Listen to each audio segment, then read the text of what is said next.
Are you strategic? The answer can make or break your business.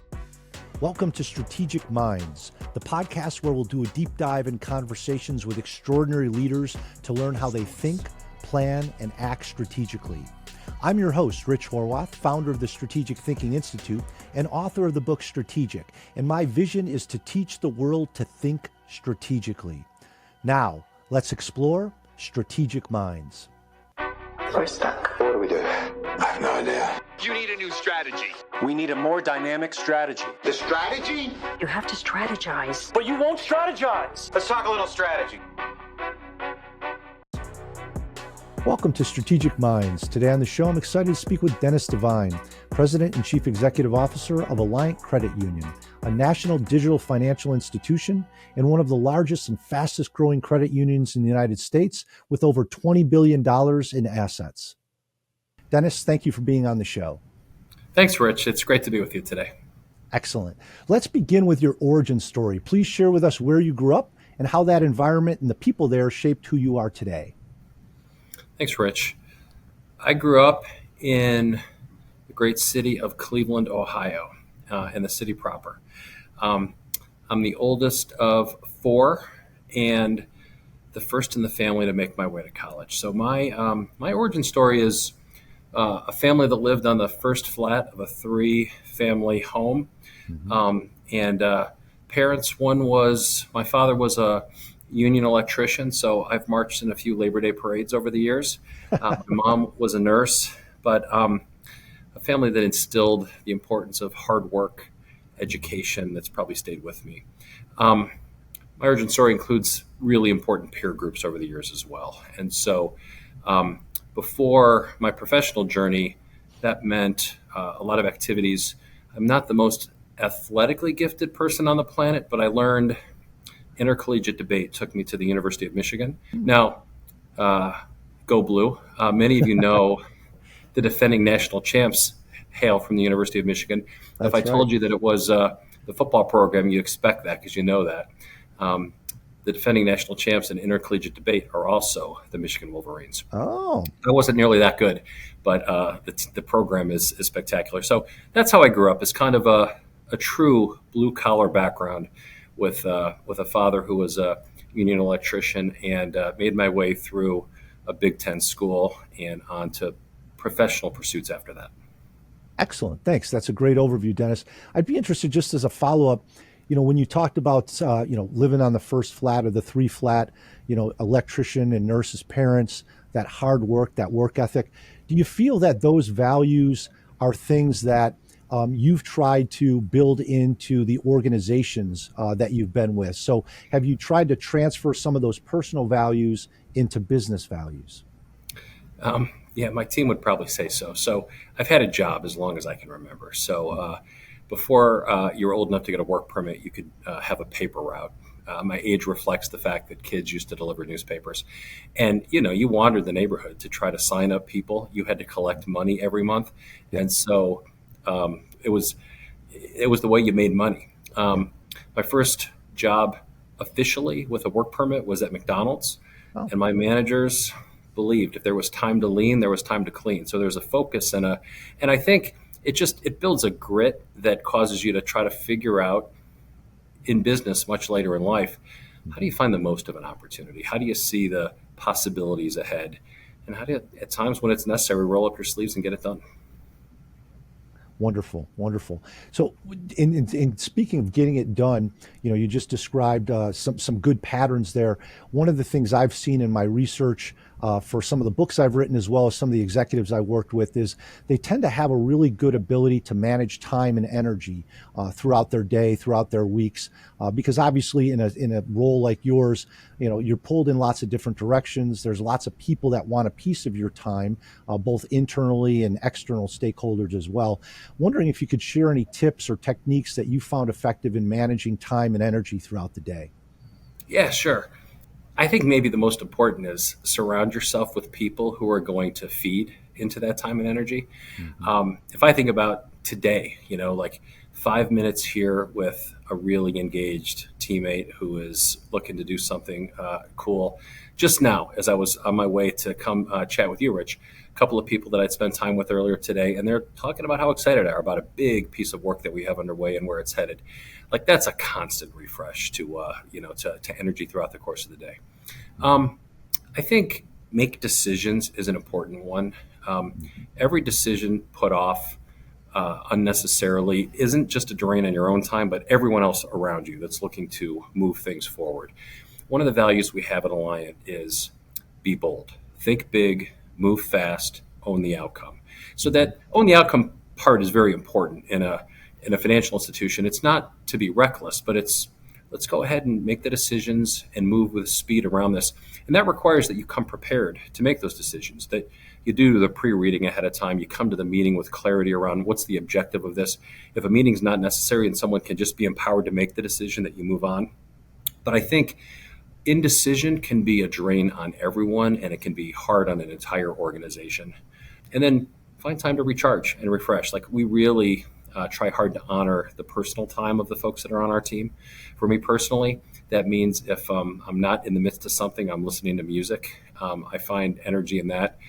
More live shows than sometimes I care to admit, because if you have activities and pursuits that you care about and you put everything in perspective, I find your energy level can stay pretty high. Excellent. Great tips there. Just out of curiosity, favorite concert in the last 20, 30 years? Oh, wow. I could tell you the last favorite concert in the last 20, 30 days easier than in the last 20, 30 years. Let's see, in the last 20 or 30. So I like some obscure bands. And so for the audience, I won't torture people with different folks. I will say the people that you're with matter a lot. And so when I took my college-age boys to see Journey, and they wanted concert shirts as we headed out, that was a win. Like a whole range of different music, but people that you're with, the moment that you're in, matter a lot, I think, to the experience. Yeah, absolutely. You didn't happen to see Journey at Wrigley Field, did you? No, although I saw Pearl Jam at Wrigley Field just a couple of weeks ago. Wouldn't be hard to say that was a pretty good moment too. Yes, absolutely. Great. Well, one of the things I'd be interested, you've got a background in law from Harvard Law. And as I've worked with senior level executives over the years, one of the things I've noticed is that they're particularly good with questioning, getting to the root of issues very quickly. I'd be interested, Dennis, from your standpoint, as you think about your law background, how has that influenced your approach as a business leader? Well, Rich, I'm surprised you mentioned that so early in the podcast. Everybody just tuned out. Who wants to listen to an attorney talk about?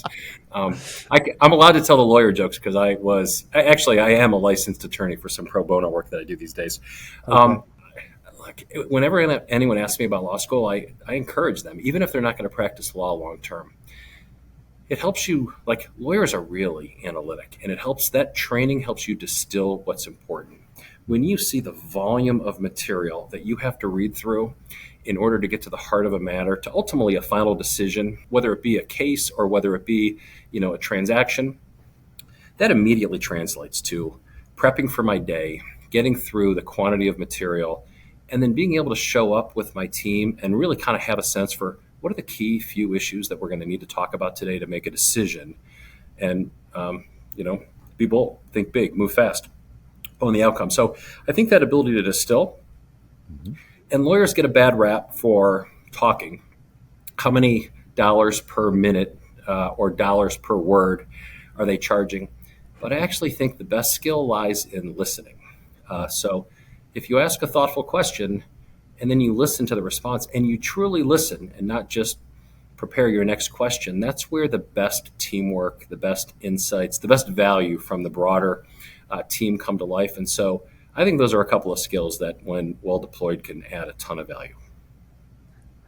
Excellent. And you've talked a little bit about the law piece. I wonder, from a risk standpoint, as I worked with attorneys in different areas of business, typically they're the ones always talking about, well, we need to be careful from this standpoint. We need to watch this level of risk. Have you had to adjust that risk tolerance level as you've rose in the ranks and now lead the organization? Interestingly, I would say no. At some level, though, it instills in me and I try to instill in the team the importance of risk in all that we do. So I understand it. So Yeah. when push comes to shove, I can sit down and read through the regs or have a discussion around different aspects of risk. But it's important that every leader in a high performing organization, I think, be a risk manager and think that that's part of their role. And so at Alliant, we'll talk about with our teams a framework of what we're trying to accomplish, and it will be sound, member-centric growth. We're one of the fastest growing financial institutions in the country. And I think we're as member-centric. I'm sure we'll have a chance to talk a bit about this as any place, period. But it actually, soundness is where we start. We have to be a well-governed, well-managed organization so that we can, through the cycle, persistently be successful. If that's in place, then we do everything in our power to be as member-centric as we can be. And if those things are both true, let's talk about the parameters of growth. But I think it's important that we all be really good risk managers. And I think the law maybe helps me calibrate a little bit, like where is the risk lie? Where are we overdoing it versus not? But plenty of times it's when are we underdoing it? Since I've been here, we've instilled a lot of risk disciplines to make sure that we are where we want to be through the cycle. And I think the law has helped that. And when we talk about risk, when we talk about strategy, inherently there's going to be risk involved in strategy. Typically, you've got to make trade-offs. You can't be all things to all people. So there's going to be risk in strategy. I'd be interested, Dennis, then, as you think about how your team develops strategy, what types of things do you all think about as you're developing strategy, as you're developing your vision for where you want the group to be in 3 to 5 years? Rich, that's such a important and big question. I think it starts with clarity of who we are and who we want to be.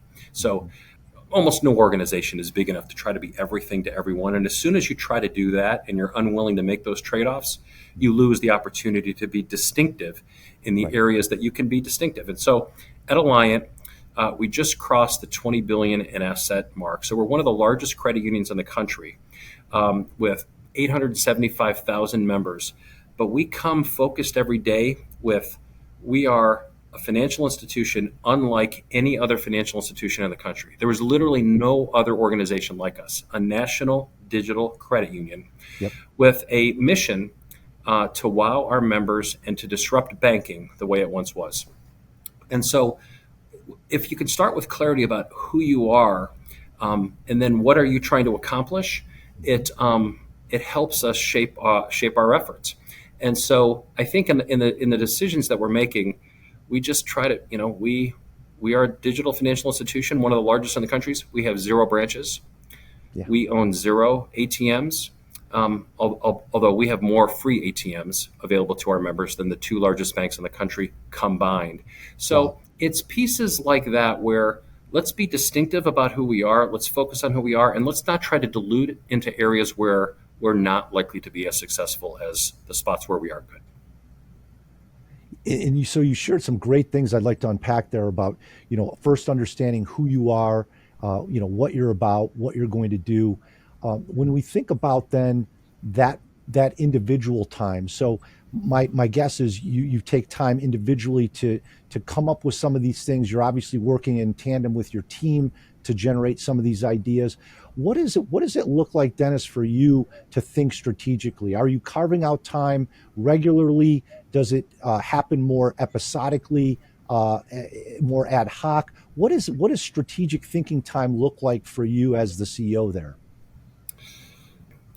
It's such a blessing to have opportunity to take time and do that, because when you're close to the work, it's like I try to always remind myself that you're caught up in the day to day.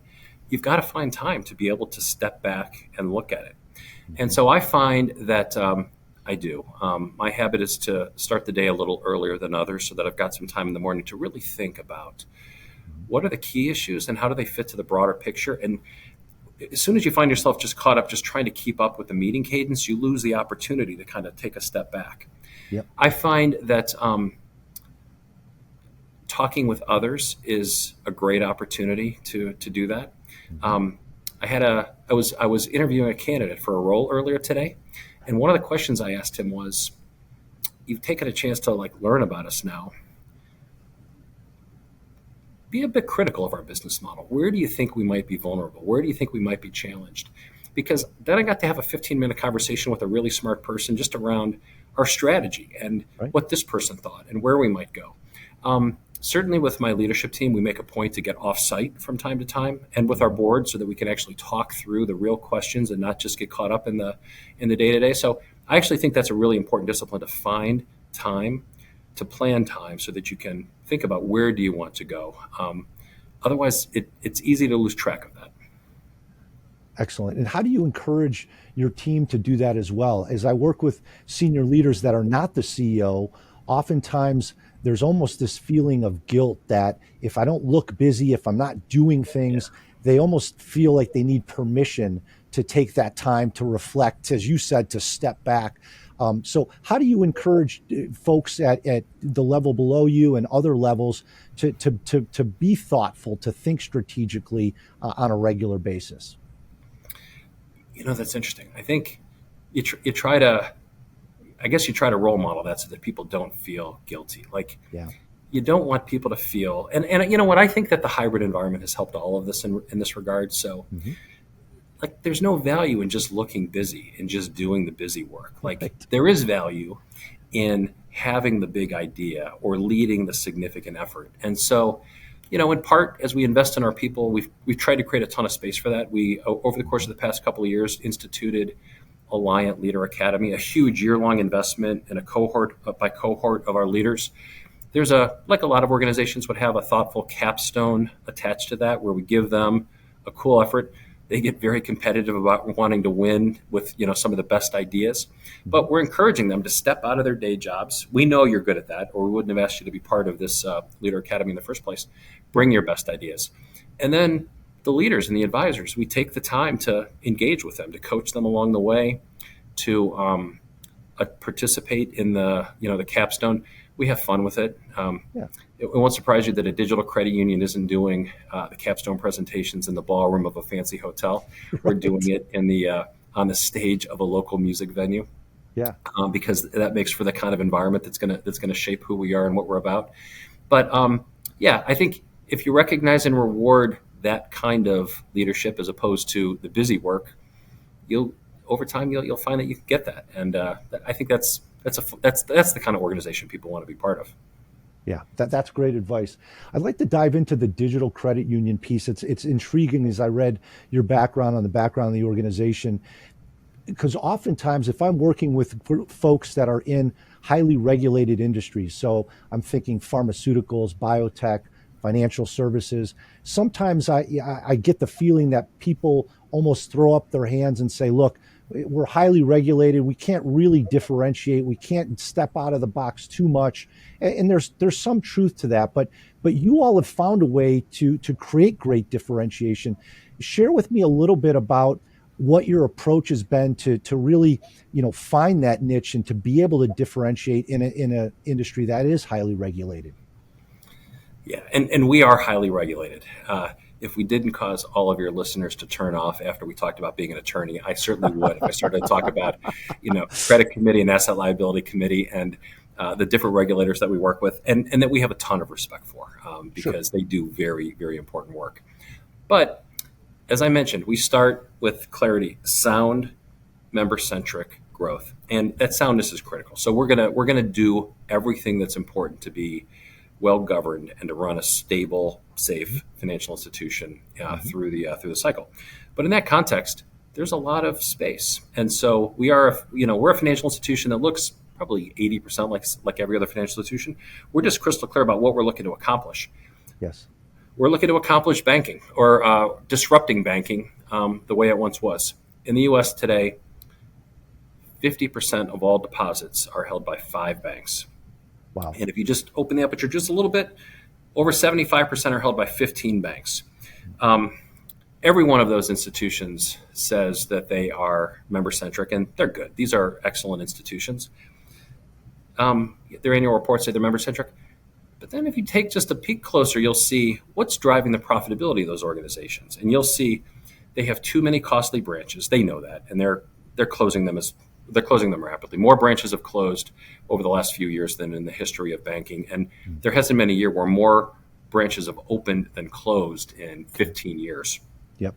They make their profits by expanding their margins. They do that by paying low interest rates. Yep. And they make their profits by collecting fees. Fees are a huge part of the profitability. Overdraft fees, non-sufficient fund fees, other maintenance fees.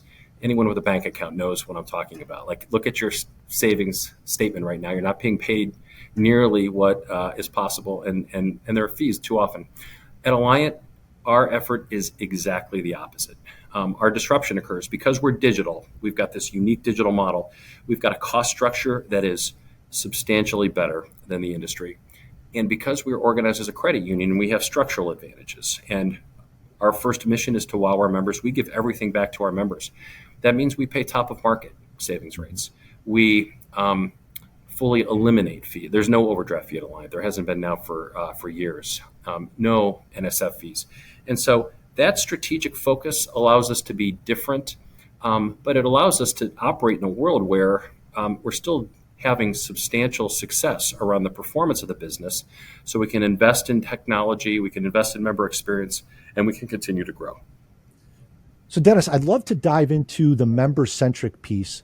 One of the things that a lot of leaders struggle with that I work with is when you're trying to be disruptive, when you're trying to innovate, and you all have at Alliant done that successfully, there's two approaches. Some say, look, we want to really listen to our customers and follow their lead. And then other folks are more in the line of, we're the experts. We're going to kind of show the customer what's possible and get them there. Henry Ford famously said, if we asked our customers what they wanted, they'd say faster horses, not automobiles.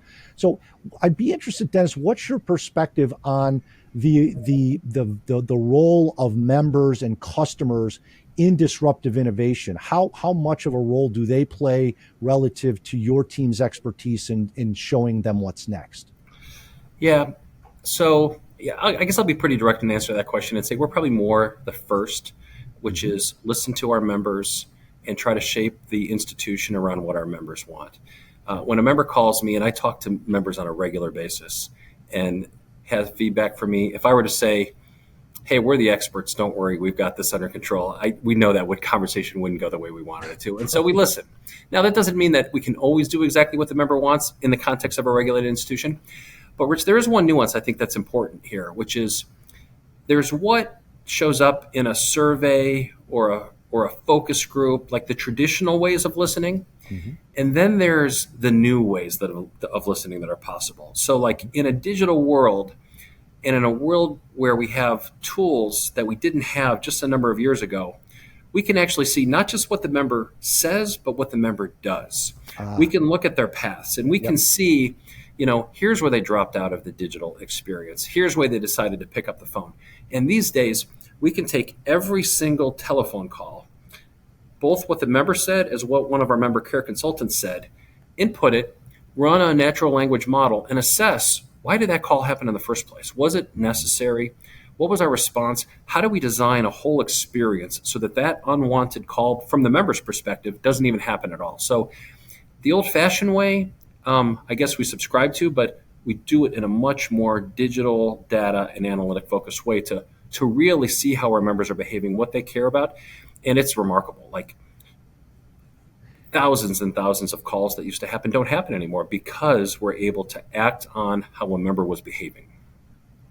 Excellent. I love that example of an insight. To me, an insight's a learning that leads to new value. And the one that you just shared, I think, is a great example. As you work with your team, when I work with CEOs, oftentimes they're able to come up with insights like the one you shared and your team was able to develop. Oftentimes it's how do we harness the thinking and insights of the other team members. You just talked about, using some analysis to look at not just what the member says, but what they do in analyzing those actions. Are there any other sources of insight, Dennis, that you found you're able to continually use to draw new ways to bring value to customers? Are there any other sources that you find fruitful? Their digital behavior is certainly first. Like, which pages are they going to? Which links are they clicking? How are they approaching any journey through our organization, and that's how our team would think about it. Their feedback when they call us would be next, or when they write to us would be next, because we can capture all of that. Then there's, if they were to lodge a complaint, it gets taken very seriously. It gets understood. It gets synthesized to make sure that we're hearing from the member's perspective, it didn't go the way they wanted it to go. What did we learn about that? It's our teams are really good about what was the root cause. Have we remedied not just this individual circumstance, but about where we're going to go? Yep. And then you always want to keep your ear to evolution that's going on in the industry as well, in terms of how are others seeing it, what behaviors are occurring, what new companies are coming in with new and innovative ideas to address opportunities. And so I think you want to listen as much as possible to as many sources to try to shape your the best approach for your strategy. Excellent. You talked a little bit about competition there.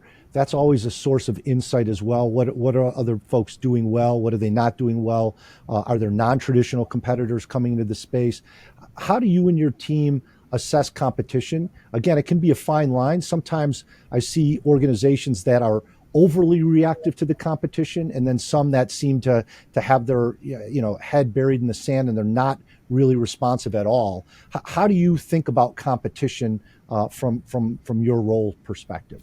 We pay close attention to it. So every week, the executive team is looking at how are the leading competitors pricing, what are they introducing into the market. So we want our first value is to wow our members, and we want them to feel that they are part of the best financial institution that is. And so that doesn't mean we're going to chase everything. Like, there's a lot of press releases and bells and whistles that may or may not, but we're going to pay attention, and we want to make sure that they feel great about the value that they're getting from us, so that the pricing is right.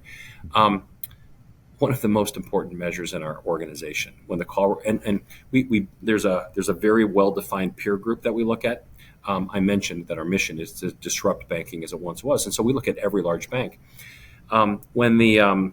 When the call reports come out, these are regulatory filings that come out every quarter. You can slice and dice them 1,000 ways to see everything that you want to know about the peer group. Rich, one of the things we care most deeply about is how much better off is it to be an Alliant member compared to be a member of that peer group. And you can quantify it because they've got these savings accounts at this rate. They would have had these at another institution. They've got these cards at these rebates. They have these overdraft fees at other institutions. Those don't exist at Alliant. And we're not. Last quarter, that answer was $523 million.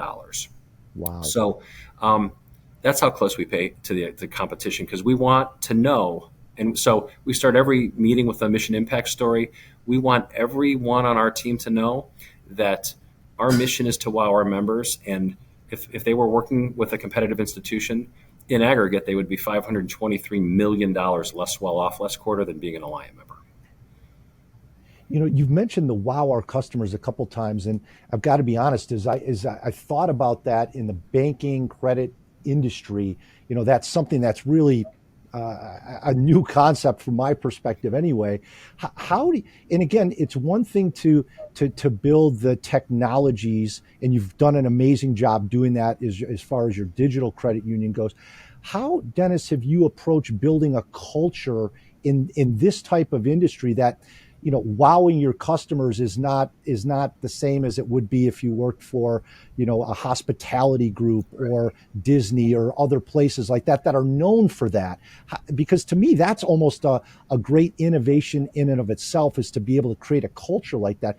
Any underpinnings that have really led to you and the team being able to develop that culture around wow your customers?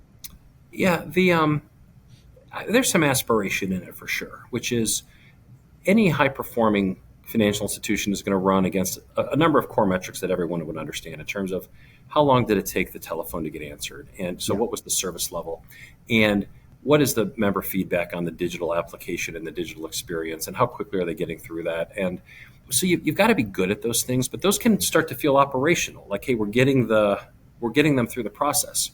Mm-hmm. What we want is, how do our members feel when that interaction occurs? So we pay very close attention to the returns that our members get. I mentioned that very specific number relative to the competitors, 523 million. We also pay very close attention to the net promoter scores.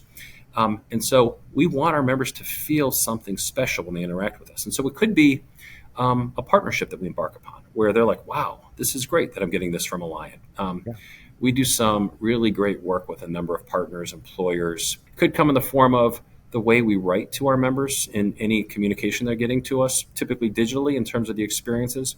It could be when they're on the phone with one of our member care consultants. What's that going to be? But it becomes a framework for how we think about things. Just earlier today, I was talking with the senior most leadership of a well-known, very large company, and we were talking about they're very interested in working with us because they're like, digital financial services, that's clearly where the world is headed. Right. We want to do more. And I said, here's the space. And they're like, the way you talk about that, how do we create a digital experience that wows in an extension of our business becomes the foundation for how partnership starts to work in terms of where do we find intersections and work that we can do together. And so our members are way better off. They get way better rates, order of magnitude higher. We eliminated overdraft fees. People said, wow. It was national leading news because we were one of the first institutions to do that. When I sit down at dinner with business colleagues and I say, pull out your Alliant card and you're getting 2.5% cash back. There's no other cash back card that pays that much. They say, wow, that's the mission that we're on. Yeah, that's powerful because a lot of organizations struggle with the ability to see what's next and then not only see it, but then deliver on that. I'm wondering if you could share some of your thoughts around thinking about future state versus running the current state. A lot of folks struggle with that future state because they're so tied up in the day-to-day current state and not wanting to drop the ball and doing things. But you, as the examples you just shared, you all have done a great job in really thinking about future state. Do you have any principles, any guidelines that you could share with the folks out there on the time or the techniques that you use to think about current state versus future state, and maybe how you guide your leadership team in that thinking as well? It's a persistent, no matter your industry, no matter you've got to be balanced about the time you spend on your current portfolio versus the time you're thinking about what's future. When we talk about any one of our businesses, we'll often talk about the traditional 3 horizon structure that I learned at McKinsey many years ago. And you spend a lot of time on horizon 1, which is optimizing your current business. But you do want to be thinking about what's on those outer horizons, because that's where the real transformational change and growth is going to occur in your organization. As we go about that, I guess if I were to offer 2 principles, one would be it pays to follow the demographic trends and really know them. Like you look at the performance of businesses, the ones that have wind at their back from demographics do much better than those that are facing. And so sometimes you're in a tough spot, sometimes you're in an easier spot, but a couple of those, for example, in our cases, I mentioned bank branches have closed every year since 2010. And so that doesn't mean that there's no role for branches in the universe. There's some very successful financial institutions that go about it, but sure, I think it pays to see that that's a very clear trend and to build. And so in our case, when the pandemic occurred and there was an opportunity to just not reopen, if you'd visited our offices right in the beginning of the pandemic, you would have seen a beautiful branch right in our headquarters.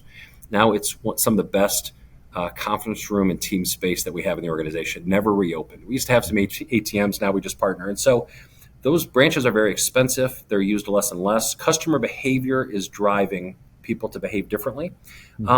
And another is that people will engage digitally. Like inside and outside of financial services, you see that. And so when you see that, no matter what financial institution you speak with, you're going to see that there is some level of digital transformation going on in their organization. Sometimes the question is how much attention is that really getting? How much attention is being spent on defending the legacy status quo business versus how much is really being invested in the future? And Alliant, we now have the luxury of being fully focused on the digital future because of the platform that's now been established. So those demographic trends and really they help you think about the future and what you're building too. It's interesting. I was having a discussion with a key partner about exactly this topic today, which is we're going to really fortify and continue to see consistent up and to the right performance around a part of our business. But we were talking about what's the next level of opportunity? And that's going to be a change that's going to be digital, and they're as excited about it as we are. But that probably ties, if the first principle is pay attention to those trends, the second would be build good strategic partnerships. We are one financial institution in the ecosystem, and most of our partners are working with hundreds of financial institutions. And so they have a chance to look at what others are doing, at where disruption is occurring. And if we spend time really listening and learning, we are better for it every day. Yeah, I'd love to dive in that just a little deeper, because I think that's a challenge a lot of organizations face, is how proactive do you need to be with your partners? You just talked about a moment ago having a really good discussion with one of your key partners around the future. These days, like you said, the best businesses tend to be in ecosystems and are building platforms where there is interconnectivity with other organizations.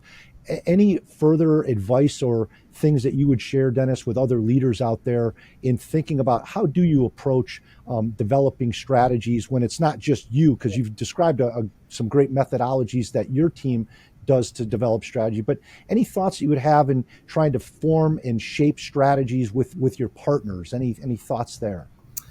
Yeah. So this might be one of the most important things to us, and I hope it's one of the things that we are particularly good at, because we're one of the largest credit unions in the country, but at $20 billion in assets, we're not one of the largest financial institutions in the country. And so it's critical for us to have partners who can join with us in this mission that we're on to wow our members and disrupt banking as it once was. Partnerships are a two-way street where you have to have win-win outcomes. So interestingly, at Alliant, we no longer have a vendor management team or function or procurement. We have a strategic partner management team, because we want our partners to really understand us. And likewise, we understand them. Our partners will hear from us, what are you trying to accomplish here? What does success look like for you? Because when you can get to that place where you're not just fighting over the next, incremental dollar of margin, but you're trying to understand shared values. So, and then relationships get built on that. Sometimes it's as straightforward as that. So people see intersections. Yesterday, I was with the senior most leadership team of a core partner of ours, and we were talking about a little bit. Part of it was, it's always super fact-based, like what's going well. There's numbers in front of us, so we can recognize the greatness, and we can talk about the opportunities that are in front, so we're honest with each other. Yeah. But it was like, how are we thinking about the balance of this year? How are we thinking about next year? But at one point in the conversation, I shared, you're becoming one of our bigger partners, and therefore, here's how we have to think about the relationship, and here's how we're investing in it, and the teamwork that they're going to see. But I asked them, I said, where do we fit today in your spectrum of partners? Because this is one that had grown for us both over the last year or two. And the response I got back was music to my ears. You've become one of our most important design partners. When we have a new idea, when we have a big opportunity, when we want to think about where we can take this, you're the first call that we make. And so that, now there's a whole nother super talented team in the ecosystem who's thinking about opportunities. Mm-hmm. And because they trust us and they know we'll bring something to the table. And so that it takes time to build relationships like that. But they also, so are we going to have contract, battles from time to time? Of course we are. But it's going to be from a bigger picture of how do we make these two organizations much better because of our work together. Excellent. And, one of the things I'd be interested as we dive into this just a little bit more around your team and working with partners. Is there any guidance that you'd share with leaders out there on not only your interaction at your level, which is obviously critical, but guiding their teams on interaction with partners? Because sometimes there's incentives that maybe aren't quite aligned, or there's some gray areas on, should we be proactive with this group? Should we be more proactive with another partner group? Any principles or guidelines that you share with your people to make sure that these partnerships continue to develop and grow? You can't do this for every partner because what I'm about to describe is a little time consuming. And so we segment them. There's a group that we call our strategic partners. Yeah. Then there's a next tier. Every one of those partners has a partner owner and a executive sponsor. And so the reason that's important is because in any organization, if you're you're trying to work with a financial institution, it gets frustrating trying to navigate. Like, all right, today I'm dealing with this business, but now I got to go talk to this person in the risk organization. Now I've got this person in procurement that I need to work with. Yep. Wait, all of a sudden I've got these other issues going on in operations. We make sure that there's one person who can oversee the partner relationship owner, the entire relationship. Yep. And then we expect the same of our partners, so that who is the person? Like it's one of my teammates was just last week telling me about this, because we had one of these strategic partner reviews, and she created uncomfortable silence in the room. She said, who is going to own this? So that level of ownership, the shared ownership, so that it's not incremental, we're being purposeful about it.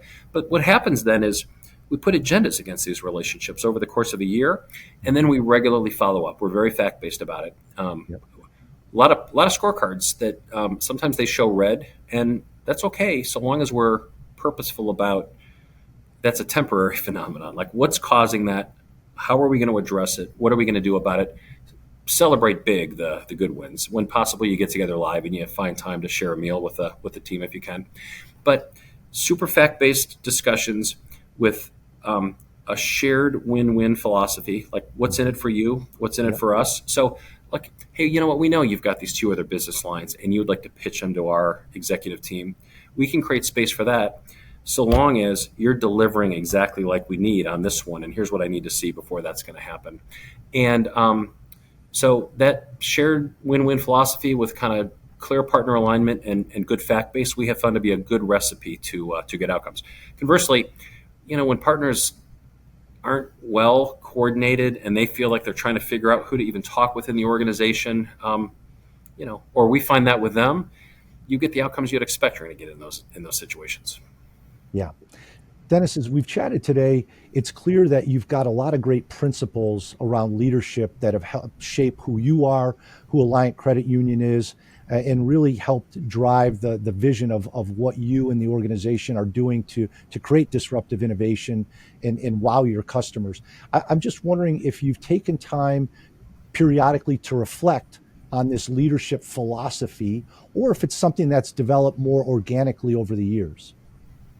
Rich, I'd have to start by saying most everything that is part of my philosophy comes from learning from others. So if I think about some of the incredibly talented folks that I've been blessed to be part of their teams over the years, or peers of theirs over the years, probably 100% of what we discussed at some point today I could attribute to I learned that from this person, or here's an experience that I was in, over the years. And then understanding that, I hope trying to be that type of coach to folks on my team and listening to leaders on my team as well.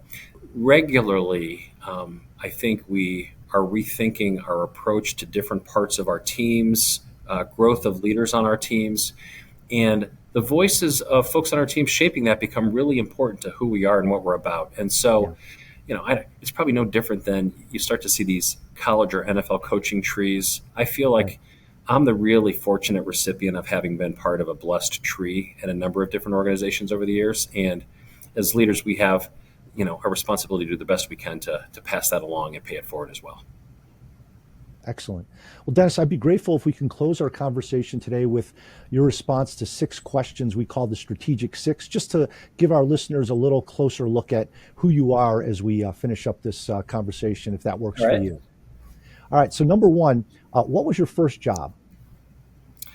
Paper route. Does that Paper route, age yep. me or what? Delivering newspapers. Okay, excellent. And collecting on those accounts every month. Probably not easy back then. It was too early. The papers were heavy. I was covered in ink, but it was, I haven't done it in a while. You paint a great picture there. Number 2, what's your favorite vacation spot?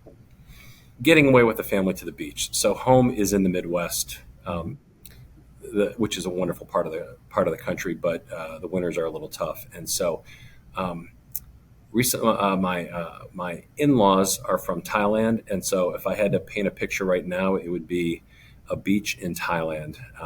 This past year, it would be tough to top. That does sound good. Okay. Number 3, what's the one word that best describes you? I'm tempted to say parent because I want to find some combination of husband and father. Mm-hmm. if I had to pick one word. But if I extract just a bit more, I hope people would say caring. I care about those, obviously my family, and that would be first. But friends, teammates, uh, like there's a drive to the success of this business that is rooted in the fact that I care about our members, the people that are here, and the outcomes, and what's possible. $523 million of value to our members that they would not have otherwise had. That is, I hope that's what people would say. Okay, good. Number 4, what's one book that's had significant impact on your development? Well, Rich, of course, I got to say it's yours. But if Okay, number 2. yeah, if I don't, I spend a lot more time listening to podcasts these days than I do reading books, Okay. which is. But if I had to pick one, it'd be Good to Great. Informed my thinking so much back in the days when I was a consultant and an early executive, and just some of the principles around how to really find the next level of an organization was important to me early days. Yeah, definitely a classic. Number 5, what's the one piece of advice you'd most like to share with others that would fit on a bumper sticker? If I wasn't recording this from the office right now, and you had the Alliant symbol behind me, and I was doing it from home, you would see a piece of art behind my desk that's a song lyric, so it would fit on a bumper sticker. Decide what to be and go be it. Decide what to be and go be it. It's a lyric from an Avett Brothers song. And so to me, business or personal, you heard me say up front, make decisions. Like, that's an important part of indecision can be a tax on so many things. The second part's pretty important too. Go be it, execute, make it happen. So to me, there's both strategy and execution in that one line. And I mentioned I'm pretty fired up by live music. So I've been lucky enough to see that more than a couple of times too. Okay, great. And number 6, what's the most exhilarating moment you've experienced in your professional life? The most exhilarating experience is to see people that I really care about on the team be promoted. The best moments of my career have been when something usually good has happened for me, and I find my way into another role, and someone on my team now has an incredible opportunity to kind of step into the next. And so I love seeing the growth of folks on the team, and emerging leaders on the team find even bigger roles. And so I can think of a few different times where it's been, like I look back on chapters of my life as those are cool moments. Yeah. Well, Dennis, I really appreciate the wonderful tools, tips, the techniques. You've shared a lot of extraordinary experiences with us too. I think that really help bring those points home. So really appreciate the time we spent together, and want to thank you for being on the show today. Rich, it's been a lot of fun. Thanks so much for having me today. What are we talking about? Practice? Practice makes perfect. Practice makes Profit. The first time my daughter Jessie took swimming lessons, she came home and said, Daddy, I had swimming today and I loved it. I got to wear my Princess Ariel bathing suit and everything. The next morning she came down for breakfast and I asked, Jess, are you ready for swim class today? She said, no, I'm not going today, Dad. And I said, why not? I thought you liked it. She said, I did, but why would I go back today? I learned how to swim yesterday. Honey, just because you did something once doesn't mean you learned it all. And she said, oh, yes, I did learn it all just like you. I said, what do you mean just like me? She said, well, anytime I ask Mom a question, she says, go ask Dad. He thinks he knows it all. Okay, maybe I don't know it all, but what I do know is this. Whether you play golf, the guitar, or Saturday morning pickleball, there's one universal truth. If we only do something once a year, we're not going to be very good at it. The same can be said for strategy. If we only do strategy once a year during the strategic planning process, then we aren't going to be strategic. Every skill requires lots of practice to perform our best. Professional athletes typically spend 90% of their time practicing and only 10% competing. In business, it's reversed. Many people spend 100% of their time working in the business and no time practicing to become better. How often do you practice the skills that are foundational to your business success? The average executive leader exercises for 45 minutes a day, so there's a significant investment in their physical fitness. However, When it comes to strategic fitness, the ability to navigate the business by continuously learning from our situations and interactions, we still have a way to go. Results from more than 3,000 leaders who've taken the Strategic Quotient or SQ assessment, a tool I developed that measures a leader's ability to think, plan, and act strategically, shows that the average SQ score is only 70 out of 100. Increasing the ability to think, plan, and act strategically requires the discipline to practice the skills that are key to successful mindset and behaviors. I developed the Strategic Fitness System as a way for leaders to practice the skills that are fundamental to their success. The 4 practice areas are strategy, leadership, organization, and communication. Within each area are 12 workouts consisting of exercises such as assessing the competitive landscape in your market to determine who has advantage, identifying your leadership principles, 5 to 7 maxims that guide your daily behavior, and domain jumping to find ways to innovate your products and services. Take the free Strategic Fitness mini survey to see where you currently are. I'll put the link in the show notes. When NBA legend Kobe Bryant was practicing to reach his goal of becoming the greatest player in history, he would make 1,300 three-point shots every practice. Not take 1,300, but make 1,300. What are you doing to practice becoming your best? I appreciate your strategic mind. Must have a strategic brain. Great strategic minds of tomorrow right here.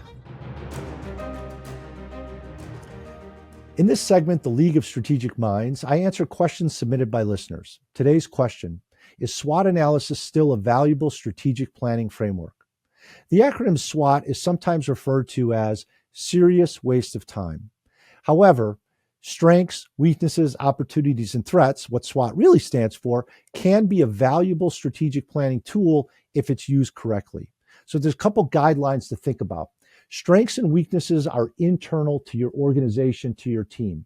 So you technically can control those. Strengths are where you have superior performance or resources relative to the competition. This is not an opportunity for a feel-good session where we put down 20 things we do pretty good. You have to be able to demonstrate superior performance or resources if it's going to be a strength.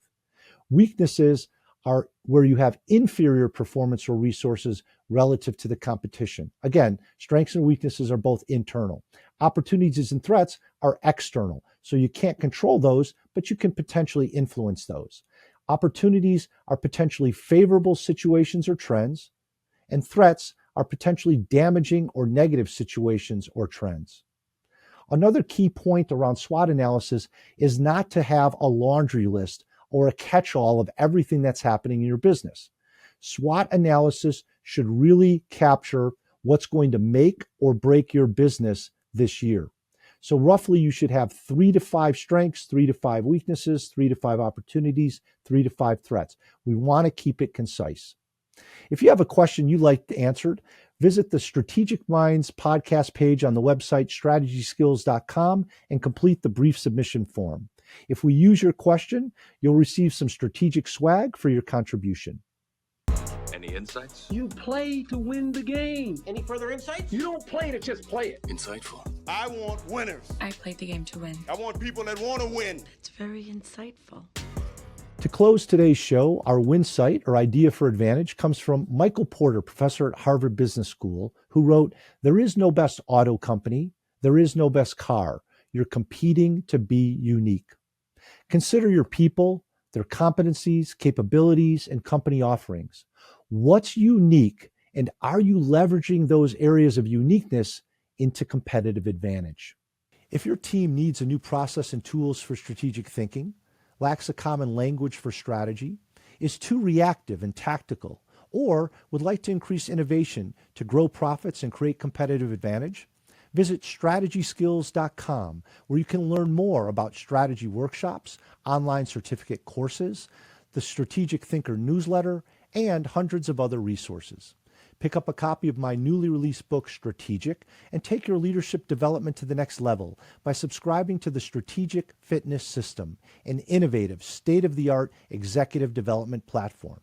Remember, be strategic to be your best.